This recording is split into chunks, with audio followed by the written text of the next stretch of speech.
Hola, hola, bienvenidas y bienvenidos a un nuevo episodio de Voces del Alma, el podcast que da voces a las luchas, esperanzas y verdades de los pueblos, desde las esencias, los sentimientos, las experiencias que marcan a los que viven las historias. Hoy nos adentramos en Panamá, una tierra que ya visitamos por las autopistas del sonido de Alma Plus TV. Aquella vez, para hablar de la presencia de África en el mestizaje de esta nación puente del mundo, donde el tamborito se siente en las fiestas, el canal conecta océanos y la diversidad cultural, desde los pueblos guna hasta los afrodescendientes de Colón, tejen una identidad única. Pero en este 13º episodio de Voces del Alma, vamos a buscar también en el tronco de valores de Panamá uno que los atraviesa a lo largo de su devenir, que han ido consolidando a través de represiones, intromisiones, humillaciones, invasiones, pero también de victorias, el antiimperialismo.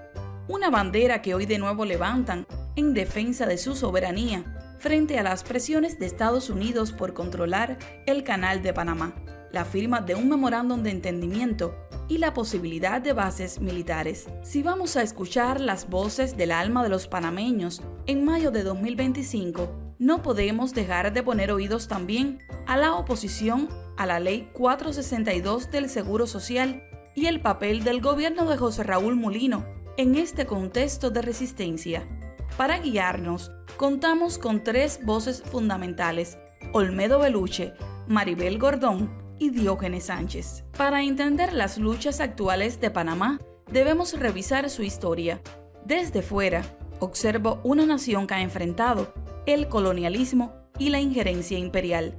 El Canal de Panamá, construido bajo control estadounidense a principios del siglo XX, fue durante décadas un símbolo de dominio externo. Pero el pueblo panameño, con su espíritu forjado en la mezcla de tradiciones indígenas, afrocaribeñas y mestizas, siempre ha sido indomable. En los años 40 los movimientos estudiantiles marcaron un hito. En 1947, la Federación de Estudiantes de Panamá lideró protestas contra el Tratado Philos-Hines, que buscaba extender la presencia de bases militares estadounidenses. El 9 de enero de 1964, conocido como el Día de los Mártires, estudiantes del Instituto Nacional izaron la bandera panameña en la zona del canal, en un claro desafío al control estadounidense. La represión desencadenante dejó 21 muertos y cientos de heridos, pero este evento, celebrado hoy con orgullo en las plazas de Panamá, impulsó una lucha nacional por la soberanía. Los tratados Torrijos-Carter de 1977, logrados tras años de movilizaciones y liderados por Omar Torrijos, marcaron un avance crucial, que culminaron con la transferencia total del Canal de Panamá el 31 de diciembre de 1999. Este hito, festejado con la única bandera bajo ese cielo desde Darién hasta Chiquirí, simbolizó la victoria del pueblo.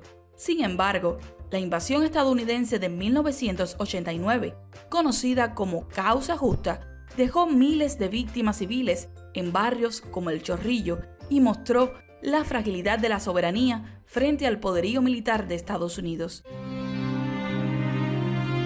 En 2025, Panamá enfrenta nuevos desafíos. Las declaraciones de Donald Trump sobre recuperar el canal, un memorándum de entendimiento que permite la presencia militar estadounidense, reactivan el antiimperialismo.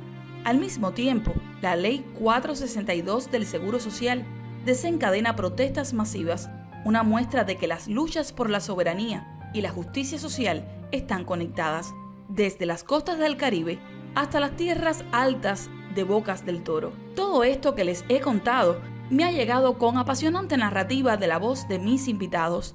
Escuchemos al profesor Olmedo Beluche. Soy profesor de Sociología de la Facultad de Humanidades de la Universidad de Panamá y director del Centro de Investigaciones de la Facultad de Humanidades. Además, soy activista político de izquierdas, participado en diversos proyectos políticos de la izquierda panameña y en este momento soy miembro de Polo Ciudadano, una facción de los sectores, digamos, socialistas del país. Al profesor panameño, un activo militante por la soberanía de su patria, le preguntamos ¿por qué está marcado por el antiimperialismo?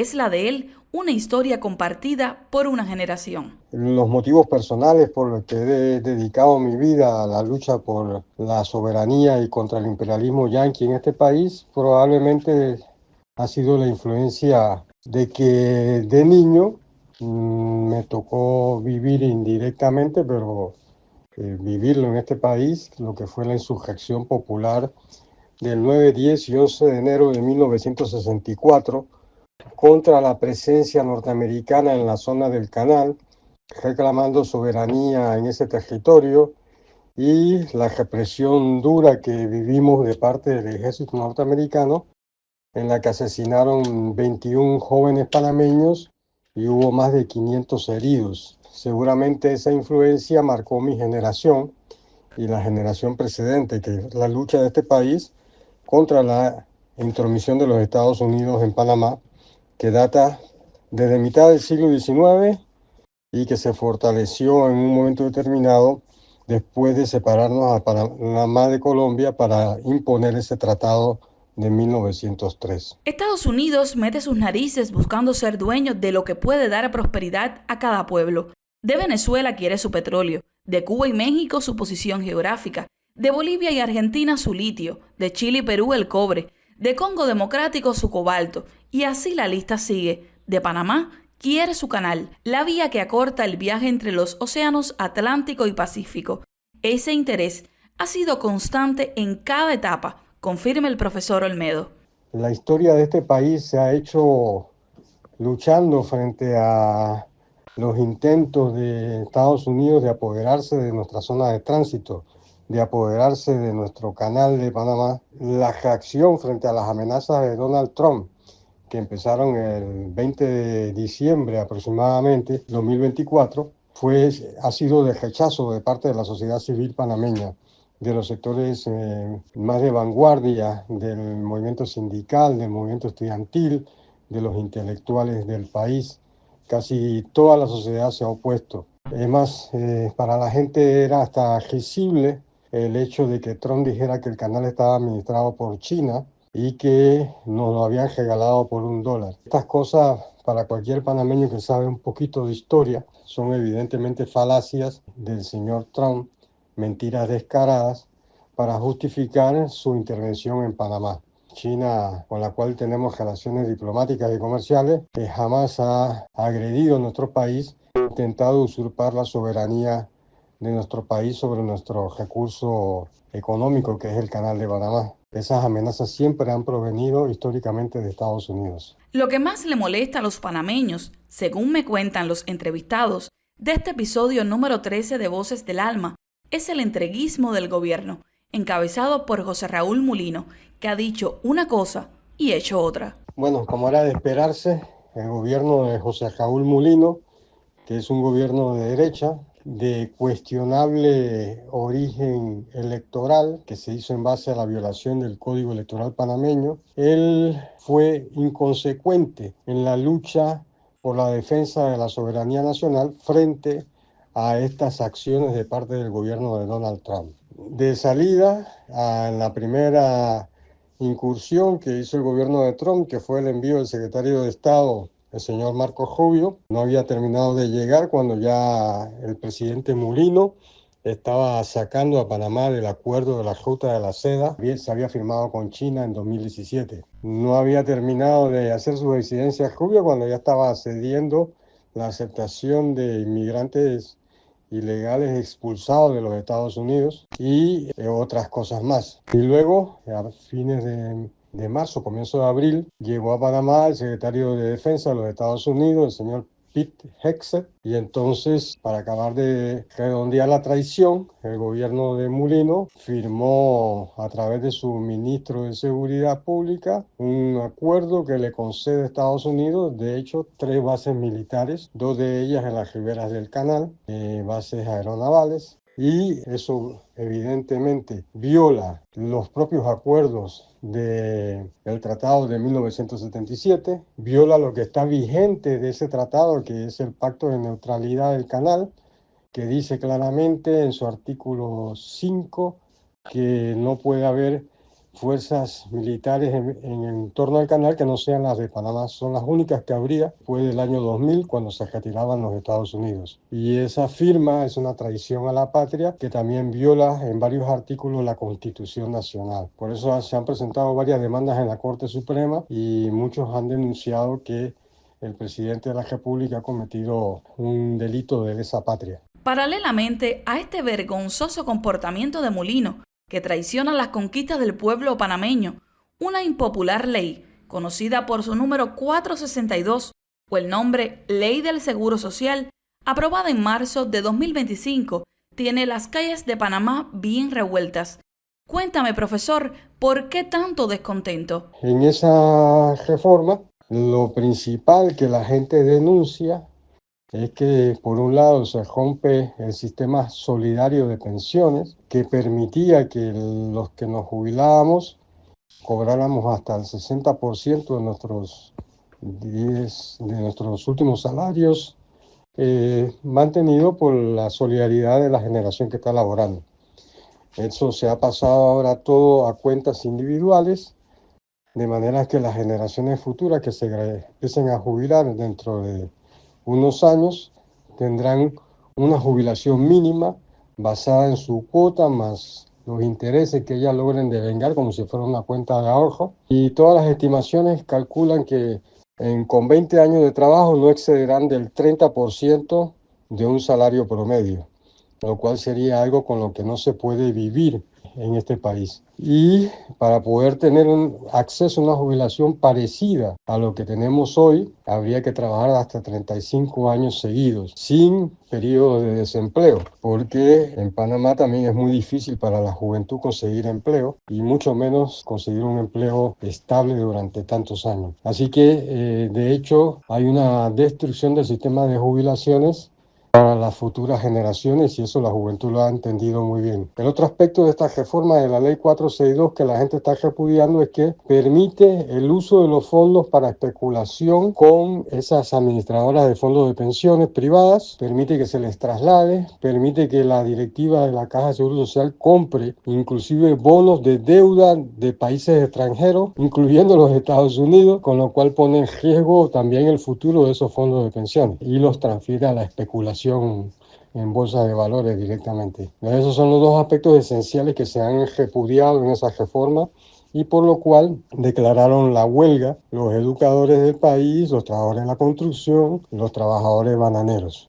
La represión, la persecución de los líderes, la criminalización de sindicatos y organizaciones gremiales ha sido la respuesta del gobierno, nos cuenta el intelectual y militante Olmedo Beluche. Ha logrado que las comunidades que no estaban al principio en la lucha se empiecen a sumar. Hoy en día, de hecho, la provincia de Boca del Toro, que es la zona bananera, está completamente paralizada y eso está haciendo que el gobierno considere reforma a la Ley 462. Y así las comunidades indígenas que viven a lo largo de la carretera interamericana han empezado a bajar y a trancar en diversos puntos, lo cual hace imposible a la policía reprimir todos esos lugares a la vez. Y eso se suma a la huelga que persiste del sector magisterial. Un mes de huelga llevamos ya, más la huelga del sector de la construcción y las bananeras que ya hemos señalado. Entonces hay una medición de fuerza muy fuerte donde es probable que el gobierno se vea obligado a ceder o a entrar en un proceso represivo mucho más violento de lo que ya ha iniciado. A mi consideración, esta nueva etapa en la historia de Panamá lo que hace es sembrar el antiimperialismo en nuevas generaciones que habían escuchado de la hostilidad estadounidense y de gobiernos entreguistas y represores por cuentos de abuelos y padres. Este criterio también lo comparte el profesor, que siempre está rodeado de jóvenes. La lucha se basa en una conciencia colectiva histórica contra las intervenciones de Estados Unidos en Panamá, que se recupera y se vuelve a traer al tapete y que recupera nuevas generaciones, porque las generaciones actuales, la mayoría no habían conocido lo que fue la zona del canal. Los jóvenes, todos los que nacieron y tienen hoy menos de 35 años, no conocieron la presencia norteamericana con sus bases militares. Así que esta experiencia está sirviendo para que eso entre en su conciencia para que recuperen esa memoria colectiva que heredan de las generaciones anteriores del pueblo panameño. Me da mucha esperanza como educador porque el movimiento estudiantil secundarista, que había sido duramente reprimido en las décadas anteriores, que había desaparecido prácticamente, hoy en día vuelve a salir a las calles con sus uniformes y con una conciencia bastante clara. Con los muchachos, cuando se escuchan sus discursos, me llenan de esperanza. Les confieso que he disfrutado mucho la realización de este episodio. Soy cubana. Mi país también ha sentido todo el tiempo al monstruo respirándole encima. Y me enorgullece encontrar en las palabras de los panameños puntos de coincidencia, sobre todo el hecho de mirar la historia para entender el presente. Así lo hace mi siguiente invitado, Diógenes Sánchez, dirigente de la Asociación Nacional de Profesores de la República de Panamá, conocida por sus siglas como ASUPROF, una de las organizaciones que está en huelga. Dice el líder que por varias razones. En este momento el pueblo panameño se encuentra en las calles por varias razones, entre las que podemos mencionar primero el rechazo a la ley 462, que es una ley que realmente condena a las futuras generaciones a pensiones de hambre y miseria reducidas prácticamente a un 30 y 35%, razón por la cual nos encontramos en la calle rechazando estas pensiones de miseria que pretende el gobierno imponernos al pueblo panameño. Igualmente por la firma del memorándum de entendimiento entre los Estados Unidos y Panamá, que prácticamente tira al cesto de la basura 97 años de historia y de lucha del pueblo panameño desde que se firmó el Tratado Jaibuno-Varila, que posibilitó la construcción del canal por parte de los norteamericanos, y donde desde ese momento el pueblo panameño se ha tenido que luchar para recuperar la soberanía nacional y evitar que Panamá se convirtiera en una colonia norteamericana. Eso significó, por ejemplo, que desde 1947 Panamá rechazó precisamente el convenio Filón-Hines, que pretendía perpetuar la presencia militar norteamericana ya no solamente en la zona del canal, sino en todo su territorio, donde los Estados Unidos, sobre pretexto de haber finalizado la Segunda Guerra Mundial, decía que todavía había peligro y que por tanto tenían que tener presencia militar en todo el país. Pero el pueblo panameño se abocó a las calles y rechazó el convenio Filón-Hines y el gobierno tuvo que derogar ese convenio. Luego, en el año 1958 se da la Operación Soberanía, cuando estudiantes se infiltran en la zona del canal donde no podía entrar ningún panameño, salvo los que iban a trabajar. Se infiltraron y dentro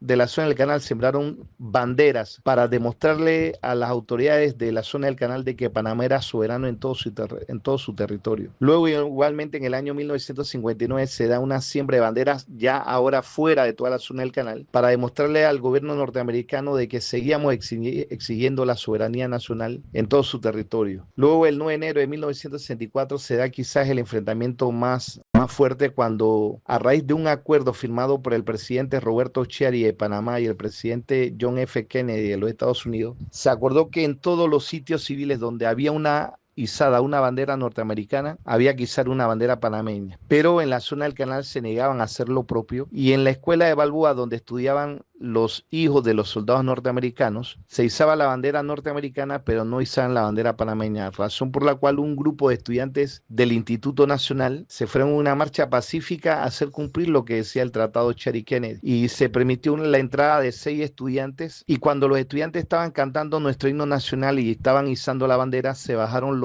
de los salones los estudiantes soneitas y padres de familias soneitas y agredieron a nuestros estudiantes, pisotearon nuestra bandera, la escupieron y algunos estudiantes lograron recuperarla y se fueron donde estaba el resto de los estudiantes. Ellos retornaron hacia el Instituto Nacional y la noticia de la agresión contra los estudiantes corrió como pólvora, y esto provocó 3 días de enfrentamiento, el 9 de enero, 10 y 11, que dio como saldo 21 panameños muertos y más de 400 panameños heridos. Este incidente creó las condiciones para que se pudiera firmar el 7 de septiembre de 1977 el Tratado de Torrijos-Carter, que revertía el canal a manos panameñas a partir del 31 de diciembre del año 1999. Cuando Panamá completa su plena soberanía en todo su territorio. Y desde ahí hemos administrado el canal de manera eficiente y de manera soberana. Sin embargo, el presidente de la República, José Raúl Mulino, tirando 97 años de historia al cesto de la basura, ha firmado ahora un memorándum de entendimiento con el ministro de Defensa de los Estados Unidos que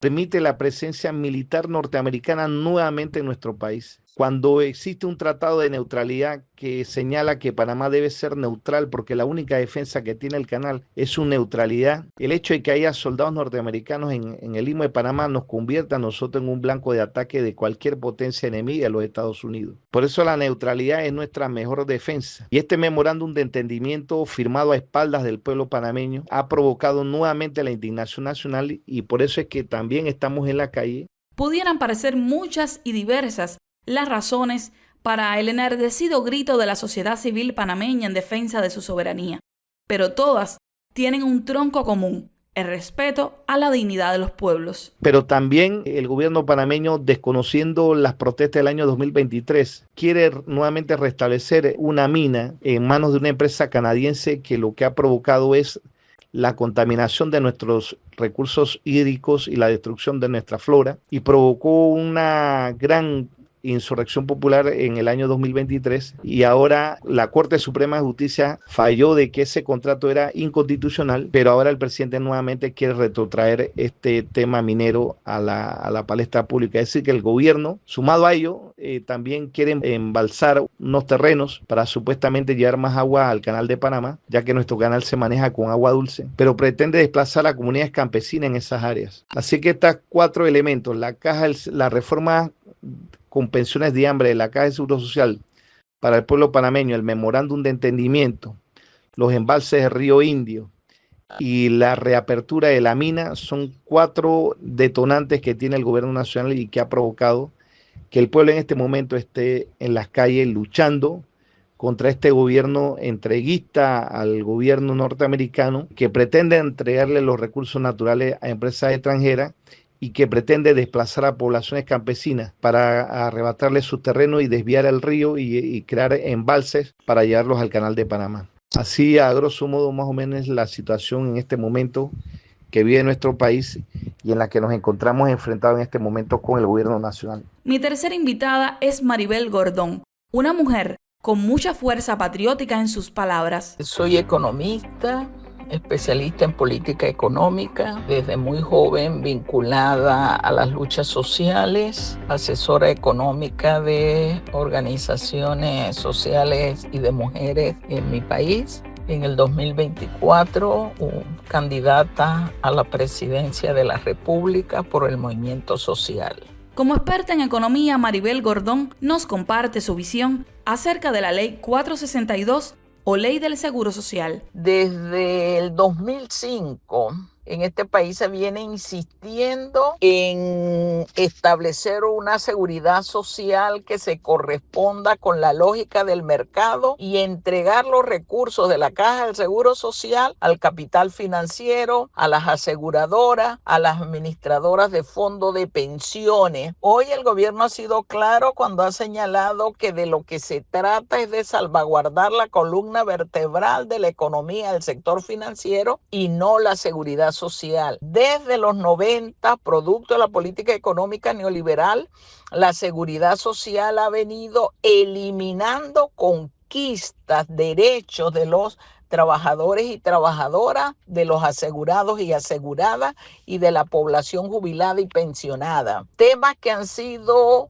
rechazado por la población panameña. Uno, la forma en que se desarrolló la imposición de la Ley 462, una ley que es nefasta, que establece cuentas individuales con lo cuales se elimina la oportunidad y la probabilidad de jóvenes y mujeres y de aquellos que están en la informalidad laboral a tener el derecho de pensiones. Dos, se reduce el monto de las pensiones y se deja a cada trabajador y trabajadora en una completa indefensión. Hemos planteado la necesidad de, frente a las cuentas individuales, retornar al sistema solidario como garantía de mejores pensiones. Aunque no lo ha aceptado el gobierno, la 462 implica medidas paramétricas. En ellas, el aumento de la edad de la jubilación. Otro de los elementos es que los fondos que tiene la Caja del Seguro Social, y estamos hablando de miles de millones de dólares, se van a colocar en el mercado especulativo para favorecer a los grupos privilegiados de siempre,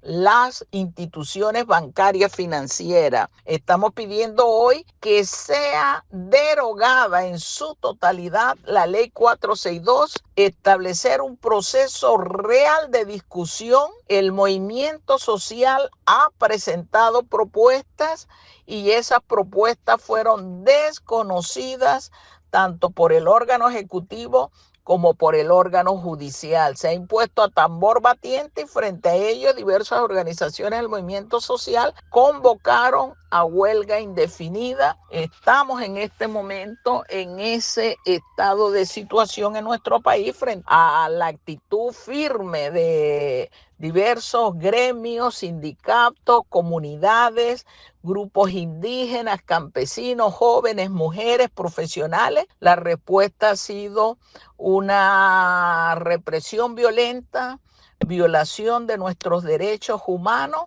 e incluso de las garantías individuales. La población ha decidido seguir en la lucha. ¿Cómo se conecta esta lucha con la defensa del canal? Se preguntarán los amigos oyentes. Puede ser difícil comprenderlo, pero son parte de lo mismo. Un gobierno que firma acuerdos con Estados Unidos para ceder soberanía también privatiza el futuro de los panameños. Mulino representa intereses externos y locales que no benefician a su pueblo. Los argumentos de los Estados Unidos para decir que se requiere la presencia del ejército norteamericano no son válidos. No es cierto que el canal esté en manos de China. No es cierto que se requiere un proceso que permita el control para garantizar, según ellos, un canal abierto. En este país, el canal solo ha sido cerrado en dos momentos. Uno, cuando los Estados Unidos estaba en la conflagración bélica de la Primera Guerra Mundial, que decidió una inauguración más tarde, y luego con la invasión norteamericana de Estados Unidos a Panamá en 1989. Nosotros tenemos claro que es proyecto hegemónico de los Estados Unidos que quiere seguir el control no solo de Panamá, sino de la región de América Latina y el Caribe. Por eso ha sido rechazado por los panameños y la panameña esta presencia, una presencia que constituye un elemento de subordinación y un elemento que es de indignación para el pueblo. De todo este sismo social que vive Panamá en defensa de soberanía, hay un elemento que la profesora considera muy gratificante. La juventud se ha levantado con una posición que honra la historia de los movimientos secundaristas. Desde hace años los gobiernos han venido apostando a el olvido de la memoria histórica. Lo hicieron a través de la eliminación de algunas asignaturas en la currícula educativa de la educación media y premedia. Creo que apostaron a que el olvido implicaría que la juventud no saldría a la defensa de la patria y se equivocaron porque los panameños y las panameñas estamos conscientes y seguimos fortaleciendo esa conciencia de la dignidad nacional, de la dignidad de la patria, de la defensa de nuestros intereses. Creo que ha sido significativo el accionar de los jóvenes que han demostrado su conciencia patria y su conciencia social. En este momento en que está en peligro lo conquistado, ¿qué le corresponde a los panameños, profesora? Hoy día la posición del pueblo panameño ha sido clara, su rechazo al memorando de entendimiento que se le ha impuesto a nuestro país y que ha sido firmada por el gobierno panameño. Las páginas gloriosas de la lucha por nuestra plena soberanía siguen presentes en todos los panameños y panameñas. En ese sentido, en estos momentos de lucha, la lucha patriótica está en la agenda del pueblo panameño. Se está exigiendo que se derogue esa enmienda de entendimiento, la defensa del canal, la defensa de sus áreas adyacentes, la salida de cualquier presencia disfrazada o directa del ejército de los Estados Unidos, y obviamente estamos planteándonos la lucha patriótica, que significa un solo territorio, una sola bandera, la de Panamá. Gracias Olmedo, Maribel y Diógenes por compartir la lucha panameña con nosotros. A nuestra audiencia global, los invito a seguir esta historia, informarse y solidarizarse con Panamá y su pueblo, con su riqueza cultural y su espíritu indomable, que es su mayor fuerza. Esto ha sido Voces del Alma. Síguenos en nuestras redes, comparte este episodio y mantengámonos conectados con las luchas por la justicia. Nos vemos.